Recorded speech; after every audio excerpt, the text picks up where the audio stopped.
Vous avez une idée d'application qui vous trotte dans la tête, mais voilà, ni le temps, ni forcément les compétences pour la développer de A à Z. Aujourd'hui, on plonge dans l'univers de Lovable.dev, une plateforme qui promet une chose assez folle, transformer vos simples idées écrites en toutes lettres en une application web complète et bien fonctionnelle. On le sait, lancer un produit numérique, c'est souvent un vrai parcours du combattant. Ça demande du temps, beaucoup de temps, un budget qui peut vite exploser, et puis des compétences techniques qui ne sont pas données à tout le monde. C'est le genre d'obstacle qui peut décourager même les meilleures idées avant qu'elles aient pu voir le jour. Mais et si on pouvait changer la donne? Si, pour créer une application, il suffisait de discuter. C'est exactement la promesse du développement conversationnel. L'idée, c'est qu'au lieu de taper des lignes de code, on guide une intelligence artificielle. On lui parle, on lui décrit ce qu'on veut, et elle s'occupe de construire l'application pour nous. Alors, entrons dans le vif du sujet. Lovable.dev, c'est la concrétisation de cette promesse. Et pour y arriver, la plateforme s'appuie sur des technologies vraiment modernes.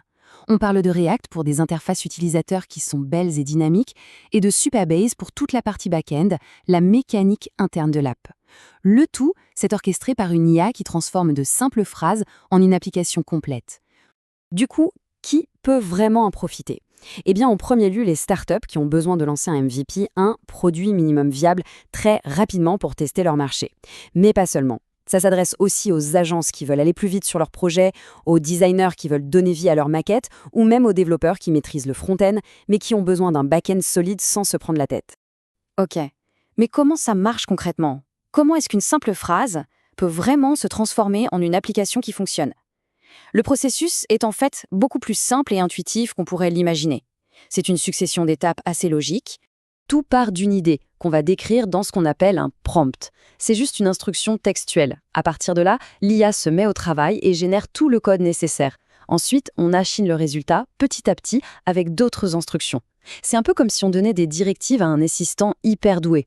Et quand on est satisfait, eh bien, un seul clic et hop, l'application est en ligne, accessible à tous. Regardez cet exemple. Une seule phrase et pourtant elle contient tout ce qu'il faut. Lovelove comprend tout de suite qu'il faut un système pour que les utilisateurs se connectent, une base de données pour stocker les tâches et même une direction artistique pour l'interface. C'est vraiment le point de départ de la conversation avec l'IA. Et voici un conseil qui vaut de l'or directement tiré de la documentation. N'essayez pas de tout faire d'un coup. Si on demande à l'IA de construire une page entière, le résultat risque d'être confus. La vraie clé du succès, c'est de travailler par petits morceaux, par section. On construit d'abord le menu, puis la liste d'éléments, puis le pied de page. Cette approche modulaire donne des résultats beaucoup plus précis. Mais la vraie force de Lovable, elle est un peu cachée. Ce n'est pas juste un outil pour faire de jolies interfaces. Non.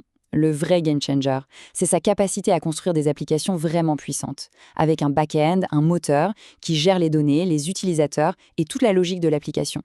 Tout ça, c'est grâce à l'intégration de Supabase.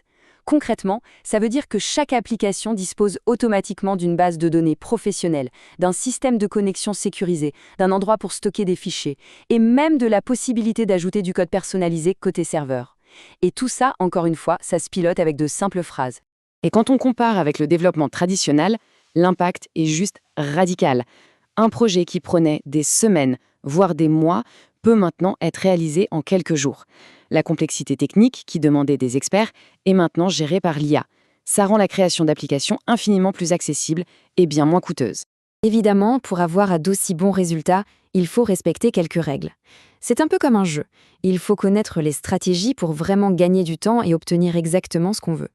Alors, soyez méthodique.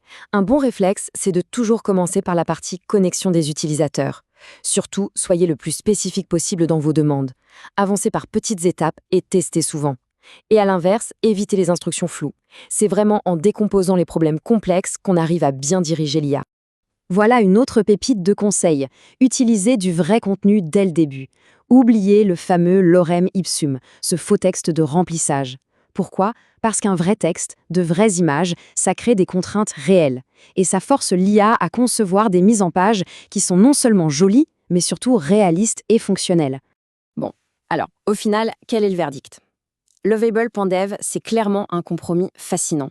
D'un côté, on a une vitesse de développement absolument fulgurante, et de l'autre, on accepte de céder une partie du contrôle à la machine. Clairement, Lovable est imbattable sur la vitesse et la simplicité, surtout pour prototyper une idée. C'est son point fort absolu. Par contre, si on cherche une personnalisation extrêmement fine ou des optimisations très poussées, eh bien le code manuel garde encore l'avantage. Il faut le voir comme un assistant surpuissant, pas encore un remplacement complet du développeur. Donc pour résumer, ce qu'il faut retenir, c'est l'outil parfait pour donner vie à une idée très vite.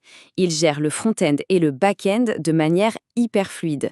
Et point très important, on reste propriétaire de son code. Mais ça veut aussi dire qu'il y a une nouvelle compétence à développer, l'art de bien prompter, de bien parler à l'IA. Et tout ça, ça nous laisse avec une question assez vertigineuse. Si construire un logiciel devient aussi simple que d'avoir une conversation, imaginez un peu le nombre d'idées incroyables qui sont aujourd'hui bloquées par des barrières techniques qui vont enfin pouvoir exister. L'avenir de la création digitale s'annonce vraiment passionnant.